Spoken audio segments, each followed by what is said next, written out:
हरिः ओम् नमस्ते गणपतये तमेवं प्रत्यक्षं तत्त्वमसि त्वमेव केवलं कर्तासि त्वमेव केवलं धर्तासि त्वमेव केवलं हर्तासि त्वमेव सर्वं खल्विदं ब्रह्मासि त्वं साक्षादात्मासि नित्यं ऋतं वच्मि सत्यं वच्मि अवक्तं माम अवक्तारम् अवसोतारम् अवदातारम् अवधातारम् अवानुचानमवशिष्याम् औपश्चात्तात औपुरस्तात्तात अवचोत्तरात्तात अवदक्षिणात्तात अवचोद्ध्वात्तात अवाधरात्तात सर्वतो मां पाहि पाहि समन्तात त्वं वाङ्मयस्त्वं चिन्मयः त्वमानन्दमयस्त्वं ब्रह्ममयः त्वं सच्चिदानन्दाद्वितीयोऽसि त्वं प्रत्यक्षं ब्रह्मासि त्वं ज्ञानमयो विज्ञानमयोऽसि सर्वं जगदिदं त्वत्तो जायते सर्वं जगदिदं त्वत्तिष्ठति सर्वं जगदिदं त्वयि लयमेष्यति सर्वं जगदिदं त्वयि प्रत्येति त्वं भूमिरापो नलो निलो नभः त्वं चत्वारि वाक्पदानि त्वं गुणत्रयातीतः त्वं कालत्रयातीतः त्वं देहत्रयातीतः त्वं मूलाधारस्थोऽसि नित्यं त्वं शक्तित्रयात्मकः त्वां योगिनो ध्यायन्ति नित्यं त्वं ब्रह्मा त्वं विष्णुस्त्वं रुद्रस्त्वं इन्द्रस्त्वम् अग्निस्त्वं वायुस्त्वं सूर्यस्त्वं चन्द्रमास्त्वं ब्रह्म भूर्भुवः स्वरोम गणादिं पूर्वमुच्चार्य वर्णादिं तदनन्तरम् अनुस्वारः परतरः अर्धेन्दुलसितं तारेण रुद्धम् एतत्तव मनुस्वरूपम् गकारः पूर्वरूपम् अकारो मध्यमरूपम् अनुस्वारश्चान्तरूपम् बिन्दुरुत्तररूपम् नादः सन्धानम् संहिता सन्धिः शैषा गणेशविद्या गणकऋषिः निश्चित गायत्री छन्दः श्रीमहागणपतिर्देवता ॐ गं गणपते नमः एकदन्ताय विद्महे वक्रतुण्डाय धीमहि तन्नो दन्ती प्रचोदयात् एकदन्तं चतुर्हस्तं पाशमङ्कुशधारिणम्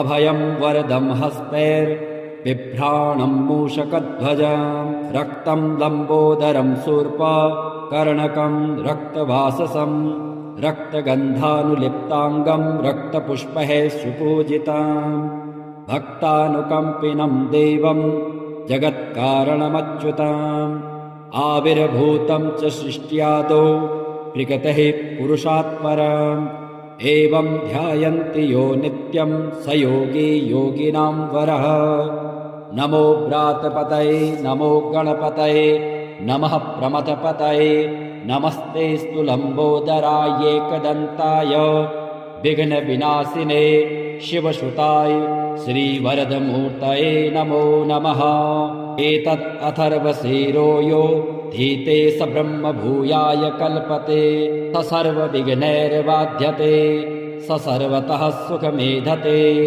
स पञ्चमहापातकोत्पातकात् प्रमुच्यते सायं मधीयानो दिवस्कृतं पापं नाशयति प्रातर्धीयानो रात्रिकृतं पापं नाशयति सायं प्रातः प्रयुञ्जानो अपापो भवति धर्मार्थकाममोक्षं च विन्दति इदम् अथर्वशीर्षं वशिष्याय न देयम् यो यदि मोहादाशयति स पापीयान् भवति सहर्षा वर्तनाद्यं यं कामम् अधीते तं तमनेन साधयेत् अनेन गणपतिमभिषिञ्चति स वाग्मी भवति चतुर्थ्या मनस्पते स विद्यावान् भवति इत्यथर्ववाक्यम् ब्रह्माद्याचरणं विद्यात् न बिभेति कदाचनेति यो दूर्वाङ्कुरैर्यजति स वैष्णवोपमो भवति।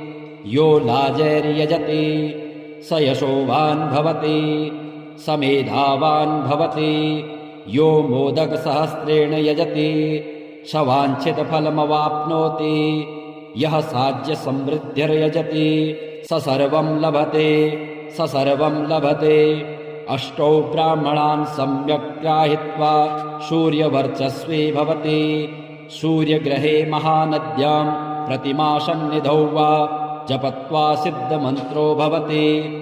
महाविघ्नात् प्रमुच्यते, महापापात् प्रमुच्यते, महादोषात् प्रमुच्यते। स सर्वविद् भवति, स सर्वविद् भवति। य एवं वेद। ॐ भद्रं कर्णेभिः शृणुयाम देवा, भद्रं पश्येमाशविर्यजत्राः स्थिरैरङ्गे तुष्टुवागुं सस्तनोभिर्वशेमहि देवहितं जदायुः। मुदाकरात् मोदकं सदा विमुक्तिसाधकं कलाधरावतंसकं विलासिलोकरञ्जकम् अनायकैकनायकं विनाशिते भदैत्यकं नताशुभासुनाशकं नमामि तं विनायकम्। न तेतरातिभीकरं नवोदितार्कभास्वरं नमत्सुरारिनिर्जरं नताधिकापदुत्तरम्। सुरेश्वरं निधीश्वरं गजेश्वरं गणेश्वरं महेश्वरं तमाश्रये परात्परं निरन्तरम्। समस्तलोकशङ्करं निरस्तदैत्यकुञ्जरं दरेतरोदरं वरं वरेव वक्रमक्षरम्। कृपाकरं क्षमाकरं मुदाकरं यशस्करं नमस्करं नमस्कृतां नमस्करोमि भास्वरम्। अकिञ्चनार्तिमार्जनं चिरन्तनोक्तिभाजनं पुरारिपूर्वनन्दनं सुरारिगर्वचर्वण।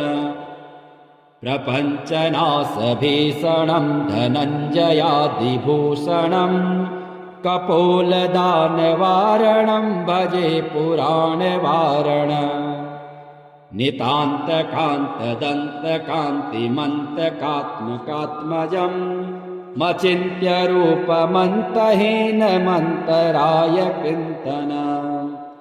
हृदन्तरे निरन्तरं वसन्तमेव योगिनां तमेकदन्तमेव तं विचिन्तयामि सन्ततम्।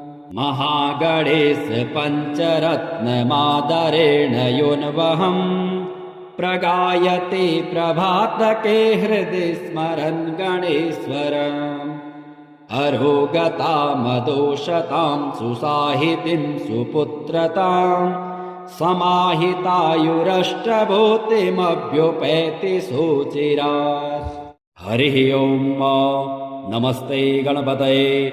तमेवं प्रत्यक्षं तत्त्वमसि, त्वमेव केवलं कर्तासि, त्वमेव केवलं धर्तासि, त्वमेव केवलं हर्तासि, त्वमेव सर्वं खल्विदं ब्रह्मासि। त्वं साक्षात् आत्मासि नित्यं। ऋतं वच्मि सत्यं वच्मि, अवक्तं माम अवक्तारम् अवसोतारम् अवदातारम् अवधातारम् अवानुचानमवशिष्याम्। औपश्चात्तात औपुरस्तात्तात अवचोत्तरात्तात अवदक्षिणात्तात अवचोद्ध्वात्तात अवाधरात्तात। सर्वतो मां पाहि पाहि समन्तात। त्वं वाङ्मयस्त्वं चिन्मयः, त्वमानन्दमयस्त्वं ब्रह्ममयः। त्वं सच्चिदानन्दाद्वितीयोऽसि, त्वं प्रत्यक्षं ब्रह्मासि, त्वं ज्ञानमयो विज्ञानमयोऽसि। सर्वं जगदिदं त्वत्तो जायते, सर्वं जगदिदं त्वत्तिष्ठति, सर्वं जगदिदं त्वयि लयमेष्यति। सर्वं जगदिदं त्वयि प्रत्येति त्वं भूमिरापो नलो निलो नभः त्वं चत्वारि वाक्पदानि त्वं गुणत्रयातीतः त्वं कालत्रयातीतः त्वं देहत्रयातीतः त्वं मूलाधारस्थोऽसि नित्यं त्वं शक्तित्रयात्मकः त्वां योगिनो ध्यायन्ति नित्यं त्वं ब्रह्मा त्वं विष्णुस्त्वं रुद्रस्त्वं इन्द्रस्त्वम् अग्निस्त्वं वायुस्त्वं सूर्यस्त्वं चन्द्रमास्त्वं ब्रह्म भूर्भुवः स्वरोम गणादिं पूर्वमुच्चार्य वर्णादिं तदनन्तरम् अनुस्वारः परतरः अर्धेन्दुलसितं तारेण रुद्धम् एतत्तव मनुस्वरूपम् गकारः पूर्वरूपम् अकारो मध्यमरूपम्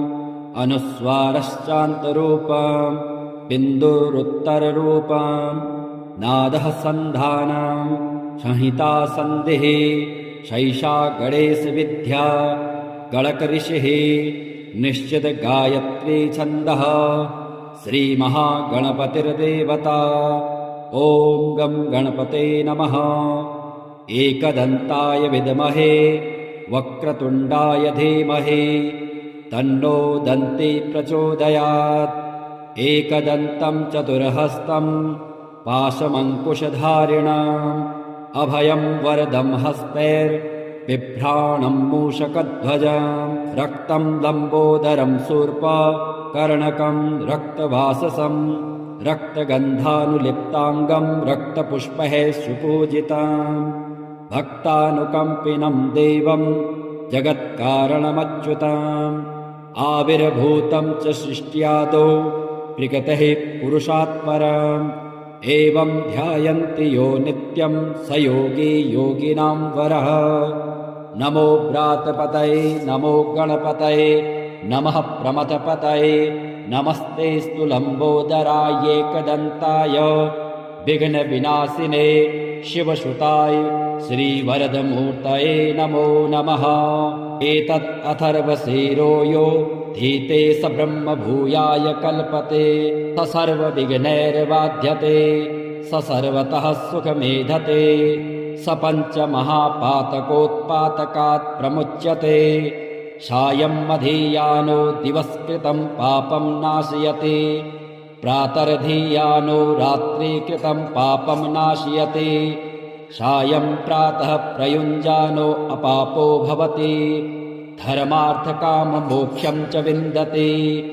इदम् अथर्वशीर्षं शिष्याय न देयम् यो यदि मोहादाशयति स पापीयान् भवति सहर्षावर्तनाद्यं यं कामम् अधीते तं तमनेन साधयेत् अनेन गणपतिमभिषिञ्चति स वाग्मी भवति चतुर्थ्या मनस्पते स विद्यावान् भवति इत्यथर्ववाक्यम् ब्रह्माद्याचरणं विद्यात न बिभेति कदाचनेति यो दूर्वाङ्कुरैर्यजति स वैष्णवोपमो भवति यो लाजैर्यजति स यशोवान् भवति स मेधावान् भवति यो मोदकसहस्रेण यजति स वाञ्छितफलमवाप्नोति यः साज्यसमृद्धिर्यजति स सर्वं लभते स सर्वं लभते अष्टौ ब्राह्मणान् सम्यक् ग्राहीत्वा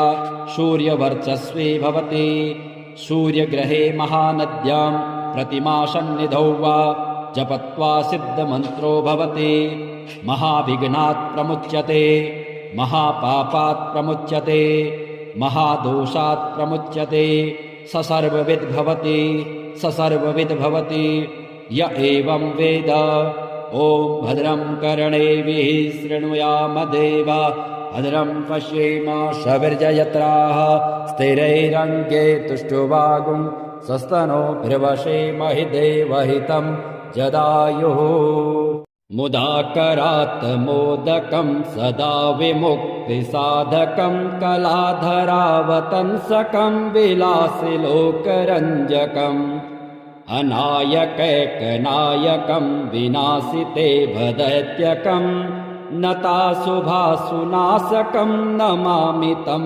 विनायकम् न तेतरातिभीकरं नवोदितार्कभास्वरं नमत्सुरारिनिर्जरं नताधिकापदुत्तरम् सुरेश्वरं निधीश्वरं गजेश्वरं गणेश्वरं महेश्वरं तमाश्रये परात्परं निरन्तरम् समस्तलोकशङ्करं निरस्तदैत्यकुञ्जरं दरेतरोदरं वरं वरेव वक्रमक्षरम् कृपाकरं क्षमाकरं मुदाकरं यशस्करं नमस्करं नमस्कृतां नमस्करोमि भास्वरम् अकिञ्चनार्तिमार्जनं चिरन्तनोक्तिभाजनं पुरारिपूर्वनन्दनं सुरारिगर्वचर्वण प्रपञ्चनाशभीषणं धनञ्जयादिभूषणं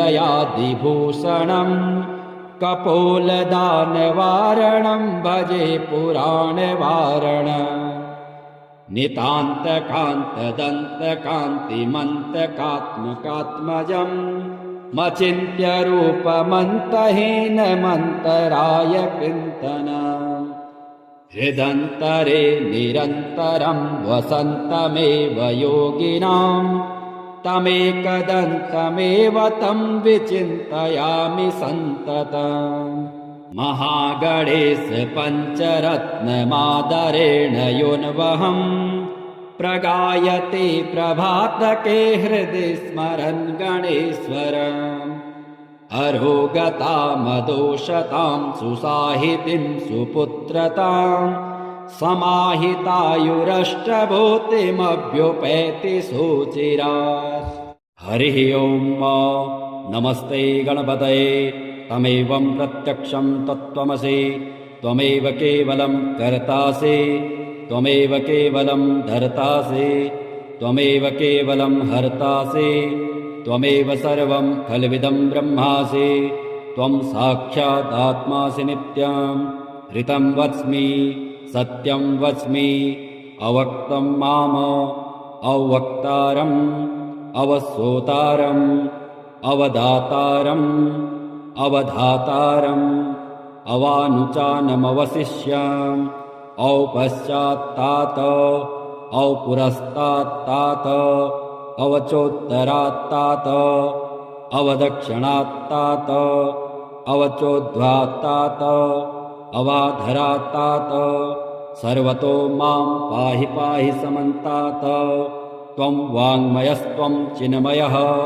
त्वमानन्दमयस्त्वं ब्रह्ममयः त्वं सच्चिदानन्दाद्वितीयोऽसि त्वं प्रत्यक्षं ब्रह्मासि त्वं ज्ञानमयो विज्ञानमयोऽसि सर्वं जगदिदं त्वत्तो जायते सर्वं जगदिदं त्वत्तिष्ठति सर्वं जगदिदं त्वयि लयमेष्यति सर्वं जगदिदं त्वयि प्रत्येति त्वं भूमिरापो नलो निलो नभः त्वं चत्वारि वाक्पदानि त्वं गुणत्रयातीतः त्वं कालत्रयातीतः त्वं देहत्रयातीतः त्वं मूलाधारस्थोऽसि नित्यं त्वं शक्तित्रयात्मकः त्वां योगिनो ध्यायन्ति नित्यं त्वं ब्रह्मा त्वं विष्णुस्त्वं रुद्रस्त्वं इन्द्रस्त्वम् अग्निस्त्वं वायुस्त्वं सूर्यस्त्वं चन्द्रमास्त्वं ब्रह्म भूर्भुवः स्वरोम गणादिं पूर्वमुच्चार्य वर्णादिं तदनन्तरम् अनुस्वारः परतरः अर्धेन्दुलसितं तारेण रुद्धम् एतत्तव मनुस्वरूपम् गकारः पूर्वरूपम् अकारो मध्यमरूपम् अनुस्वारश्चान्तरूपम् बिन्दुरुत्तररूपम् नादः सन्धानम् संहिता सन्धिः शैषा गणेशविद्या गणकऋषिः निश्चित गायत्री छन्दः श्रीमहागणपतिर्देवता ॐ गं गणपते नमः एकदन्ताय विद्महे वक्रतुण्डाय धीमहि तन्नो दन्ती प्रचोदयात्।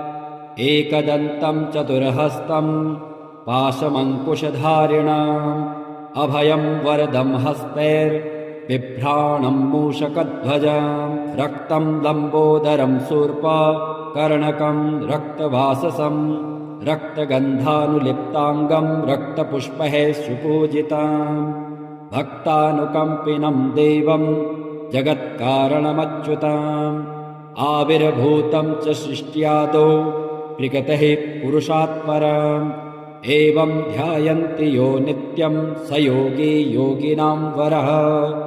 नमो व्रातपतये नमो गणपतये नमः प्रमथपतये नमस्तेऽस्तु लम्बोदराय एकदन्ताय विघ्नविनाशिने शिवसुताय श्रीवरदमूर्तये नमो नमः। एतत् अथर्वशीरो यो धीते स ब्रह्मभूयाय कल्पते स सर्वविघ्नैर्बाध्यते स सर्वतः सुखमेधते स पञ्चमहापातकोत्पातकात् प्रमुच्यते सायं मधीयानो दिवस्कृतं पापं नाशयति प्रातर्धीयानो रात्रिकृतं पापं नाशयति सायं प्रातः प्रयुञ्जानो अपापो भवति धर्मार्थकाममोक्षं च विन्दति।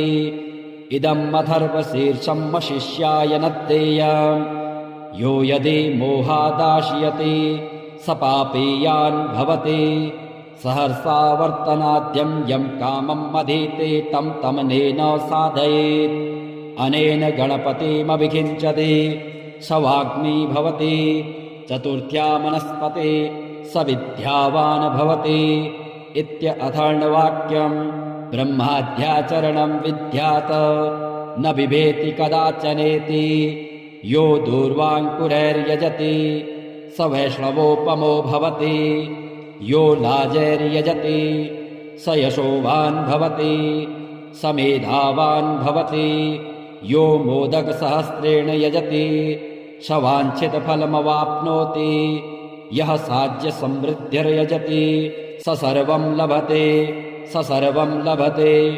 अष्टौ ब्राह्मणान् सम्यक् ग्राहीत्वा सूर्यवर्चस्वी भवति सूर्यग्रहे महानद्यां प्रतिमासन्निधौ वा जपत्वा सिद्धमन्त्रो भवति महाविघ्नात् प्रमुच्यते महापापात् प्रमुच्यते महादोषात् प्रमुच्यते स सर्वविद् भवति स सर्वविद् भवति य एवं वेद। ॐ भद्रं कर्णेभिः शृणुयाम देवा भद्रं पश्येम सविर्जयत्राः स्थिरैरङ्गे तुष्टुवागुं सस्तनोभिर्वशेमहि देवहितं जदायुः।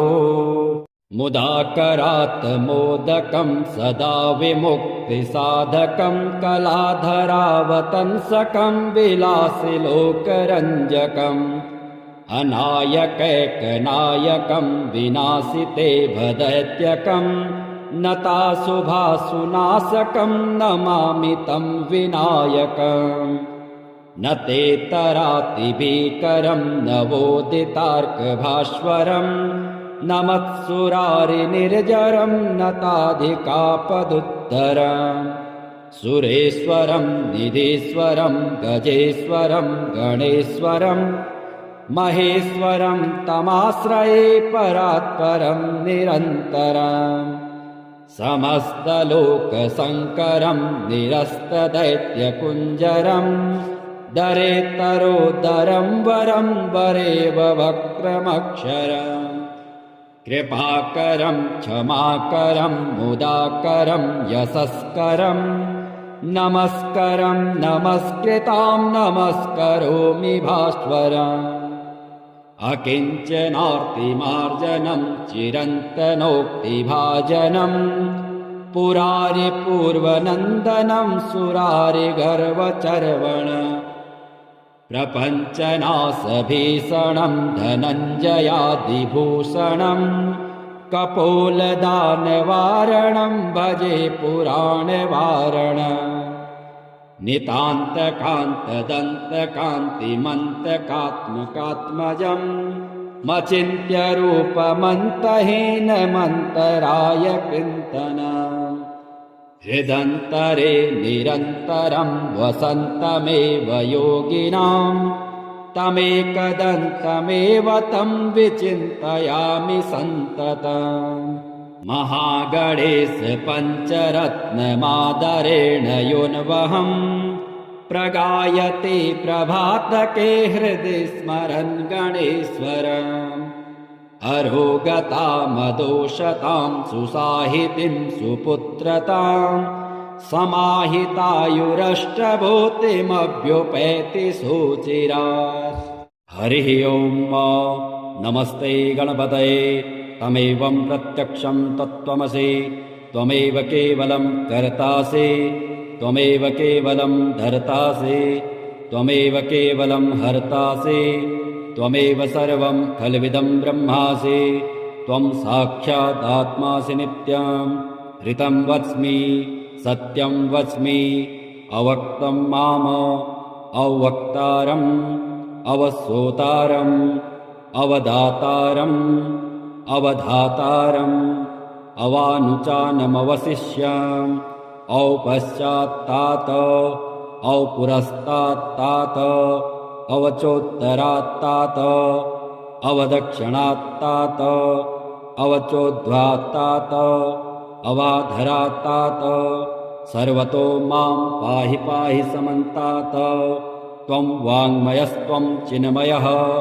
त्वमानन्दमयस्त्वं ब्रह्ममयः त्वं सच्चिदानन्दाद्वितीयोऽसि त्वं प्रत्यक्षं ब्रह्मासि त्वं ज्ञानमयो विज्ञानमयोऽसि सर्वं जगदिदं त्वत्तो जायते सर्वं जगदिदं त्वत्तिष्ठति सर्वं जगदिदं त्वयि लयमेष्यति सर्वं जगदिदं त्वयि प्रत्येति त्वं भूमिरापो नलो निलो नभः त्वं चत्वारि वाक्पदानि त्वं गुणत्रयातीतः त्वं कालत्रयातीतः त्वं देहत्रयातीतः त्वं मूलाधारस्थोऽसि नित्यं त्वं शक्तित्रयात्मकः त्वां योगिनो ध्यायन्ति नित्यं त्वं ब्रह्मा त्वं विष्णुस्त्वं रुद्रस्त्वम् इन्द्रस्त्वम् अग्निस्त्वं वायुस्त्वं सूर्यस्त्वं चन्द्रमास्त्वं ब्रह्म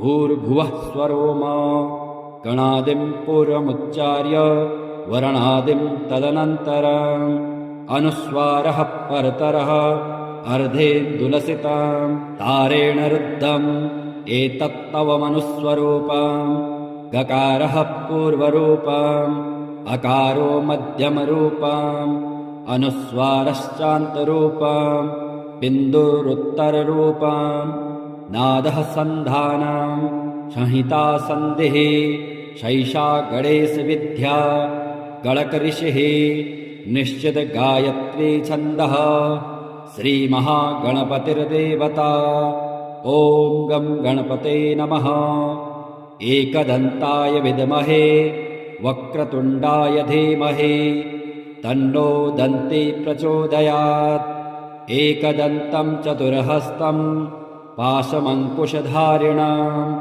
अभयं वरदं हस्तैर्बिभ्राणं मूषकध्वजं रक्तं लम्बोदरं शूर्पकर्णकं रक्तवाससं रक्तगन्धानुलिप्ताङ्गं रक्तपुष्पैः सुपूजितं भक्तानुकम्पिनं देवं जगत्कारणमच्युतम् आविर्भूतं च सृष्ट्यादौ प्रकृतेः पुरुषात् परम् एवं ध्यायन्ति यो नित्यं स योगी योगिनां वरः नमो व्रातपतये नमो गणपतये नमः प्रमथपतये नमस्तेऽस्तु लम्बोदराय एकदन्ताय विघ्नविनाशिने शिवसुताय श्रीवरदमूर्तये नमो नमः एतत् अथर्वशीरो यो धीते स ब्रह्मभूयाय कल्पते स सर्वविघ्नैर्बाध्यते स सर्वतः सुखमेधते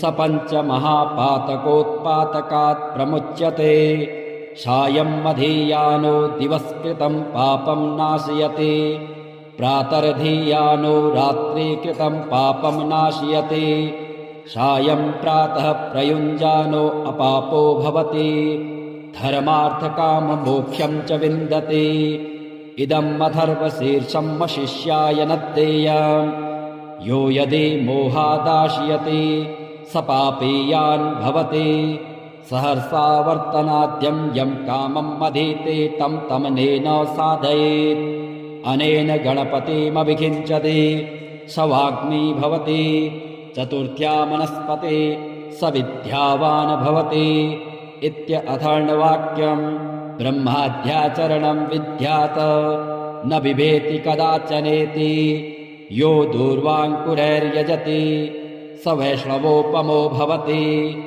यो लाजैर्यजति स यशोवान् भवति स मेधावान् भवति यो मोदकसहस्रेण यजति स वाञ्छितफलमवाप्नोति यः साज्यसमृद्धिर्यजति स सर्वं लभते स सर्वं लभते अष्टौ ब्राह्मणान् सम्यक् ग्राहित्वा सूर्यवर्चस्वी भवति सूर्यग्रहे महानद्यां प्रतिमासन्निधौ वा जपत्वा सिद्धमन्त्रो भवति महाविघ्नात् प्रमुच्यते महापापात् प्रमुच्यते महादोषात् प्रमुच्यते स सर्वविद् भवति स सर्वविद् भवति य एवं वेद ॐ भद्रं कर्णेभिः शृणुयाम देवा भद्रं पश्येम सविर्जयत्राः स्थिरैरङ्गे तुष्टुवागुं सस्तनोभिर्वशेमहि देवहितं जदायुः मुदाकरात् मोदकं सदा विमुक्तिसाधकं कलाधरावतंसकं विलासिलोकरञ्जकम् अनायकैकनायकं विनाशिते भदैत्यकं नताशुभासुनाशकं नमामि तं विनायकम् न ते तरातिभीकरं नवोदितार्कभास्वरं न मत्सुरारिनिर्जरं नताधिकापदुत्तरम् सुरेश्वरं निधीश्वरं गजेश्वरं गणेश्वरं महेश्वरं तमाश्रये परात्परं निरन्तरम् समस्तलोकशङ्करं निरस्तदैत्यकुञ्जरं दरेतरोदरं वरं वरेव वक्रमक्षरम् कृपाकरं क्षमाकरं मुदाकरं यशस्करं नमस्करं नमस्कृतां नमस्करोमि भास्वरम् अकिञ्चनार्तिमार्जनं चिरन्तनोक्तिभाजनं पुरारिपूर्वनन्दनं सुरारिगर्वचर्वण प्रपञ्चनाशभीषणं धनञ्जयादिभूषणं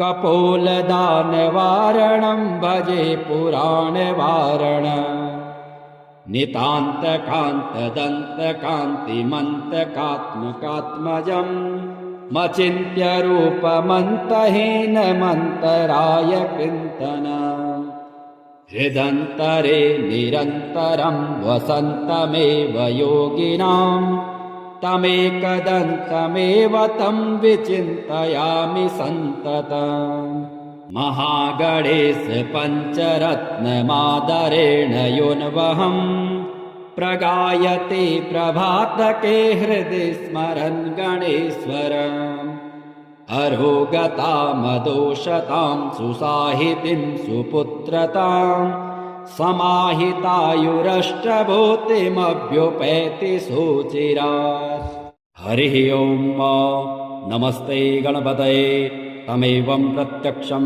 तत्त्वमसि त्वमेव केवलं कर्तासि त्वमेव केवलं धर्तासि त्वमेव केवलं हर्तासि त्वमेव सर्वं खल्विदं ब्रह्मासि त्वं साक्षादात्मासि नित्यं ऋतं वच्मि सत्यं वच्मि अवक्तं माम अवक्तारम् अवश्रोतारम् अवदातारम् अवधातारम् अवानुचानमवशिष्याम् औपश्चात्तात अवपुरस्तात्तात अवचोत्तरात्तात अवदक्षिणात्तात अवचोद्ध्वात्तात अवाधरात्तात सर्वतो मां पाहि पाहि समन्तात।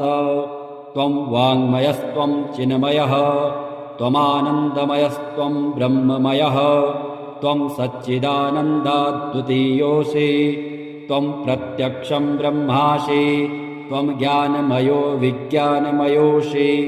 सर्वं जगदिदं त्वत्तो जायते सर्वं जगदिदं त्वत्तिष्ठति सर्वं जगदिदं त्वयि लयमेष्यति सर्वं जगदिदं त्वयि प्रत्येति। त्वं भूमिरापो नलो निलो नभः त्वं चत्वारि वाक्पदानि त्वं गुणत्रयातीतः त्वं कालत्रयातीतः त्वं देहत्रयातीतः त्वं मूलाधारस्थोऽसि नित्यं त्वं शक्तित्रयात्मकः त्वां योगिनो ध्यायन्ति नित्यं। त्वं ब्रह्मा त्वं विष्णुस्त्वं रुद्रस्त्वम् इन्द्रस्त्वम् अग्निस्त्वं वायुस्त्वं सूर्यस्त्वं चन्द्रमास्त्वं ब्रह्म भूर्भुवः स्वरोम। गणादिं पूर्वमुच्चार्य वर्णादिं तदनन्तरम् अनुस्वारः परतरः अर्धेन्दुलसितं तारेण रुद्धम् एतत्तव मनुस्वरूपम्। गकारः पूर्वरूपम् अकारो मध्यमरूपम् अनुस्वारश्चान्तरूपम् बिन्दुरुत्तररूपम्। नादः सन्धानम् संहिता सन्धिः शैषा गणेशविद्या गणकऋषिः निश्चित गायत्री छन्दः श्रीमहागणपतिर्देवता।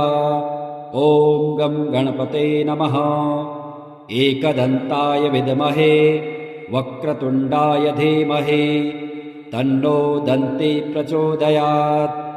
एकदन्तं चतुर्हस्तं पाशमङ्कुशधारिणम् अभयं वरदं हस्तैर्बिभ्राणं मूषकध्वजं रक्तं लम्बोदरं शूर्पकर्णकं रक्तवाससं रक्तगन्धानुलिप्ताङ्गं रक्तपुष्पैः सुपूजितं भक्तानुकम्पिनं देवं जगत्कारणमच्युतम् आविर्भूतं च सृष्ट्यादौ प्रकृतेः पुरुषात् परम्। एवं ध्यायन्ति यो नित्यं स योगी योगिनां वरः। नमो व्रातपतये नमो गणपतये नमः प्रमथपतये नमस्तेऽस्तु लम्बोदराय एकदन्ताय विघ्नविनाशिने शिवसुताय श्रीवरदमूर्तये नमो नमः।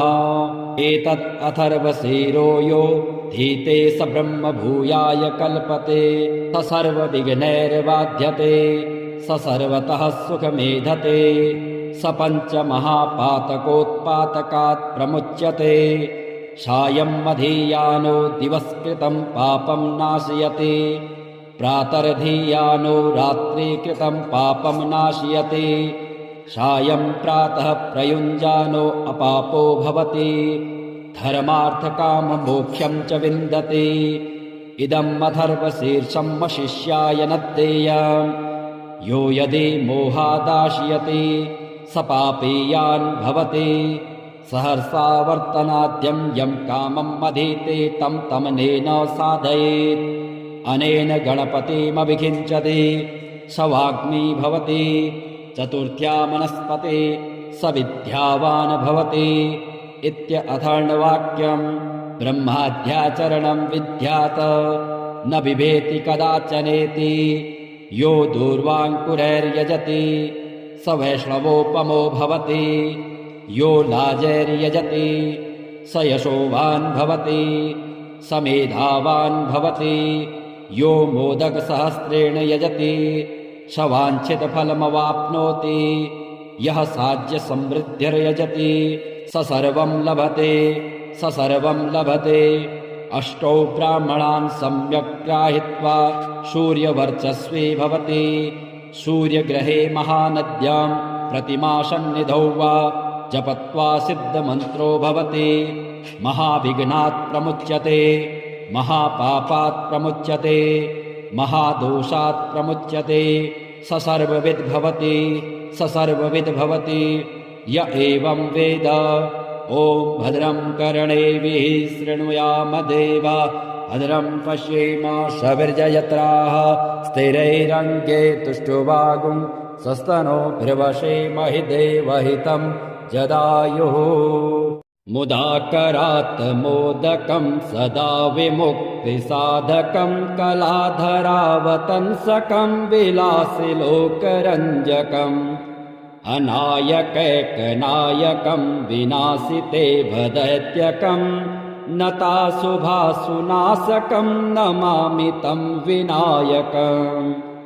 न ते तरातिभीकरं नवोदितार्कभास्वरं न मत्सुरारिनिर्जरं नताधिकापदुत्तरम्। सुरेश्वरं निधीश्वरं गजेश्वरं गणेश्वरं महेश्वरं तमाश्रये परात्परं निरन्तरम्। समस्तलोकशङ्करं निरस्तदैत्यकुञ्जरं दरेतरोदरं वरं वरेव वक्रमक्षरम्। कृपाकरं क्षमाकरं मुदाकरं यशस्करं नमस्करं नमस्कृतां नमस्करोमि भास्वरम्।